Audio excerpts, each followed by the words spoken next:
I need to make some corrections to the geopolitics of decolonization. So, I was talking about Lord Halifax, who in general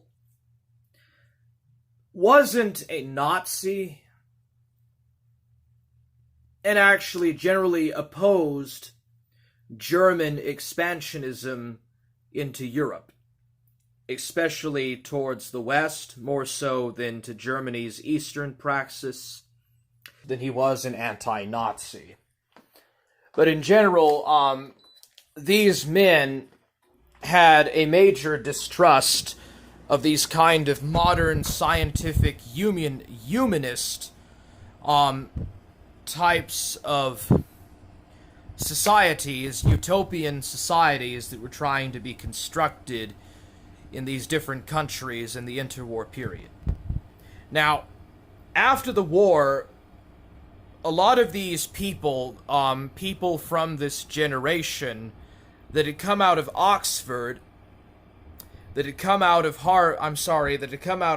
Oxford, and also out of other British universities, they started to go into retirement and to fade out of the limelight. And a new generation of working class and labor-led politicians came in, starting with Clement Attlee. Clement Attlee was basically a stopgap when he became the leader of the Labour Party in 1934.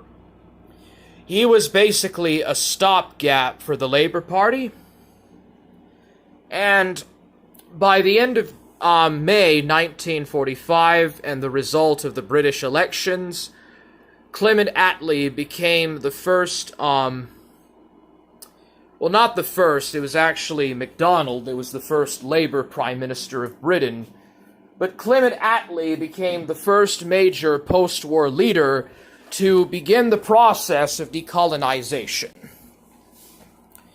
I don't always necessarily remember all this stuff that well. I'm not writing notes or taking notes or nothing, so yeah.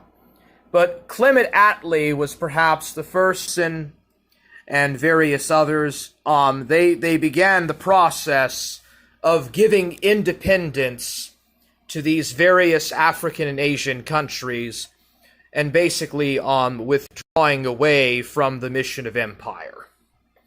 And this was happening at the same time that the UK and the rest of Europe was starting to go to the left, towards a anti-colonialist, post-colonial, post-Christian, and post-white type of society. So yes, those were my corrections on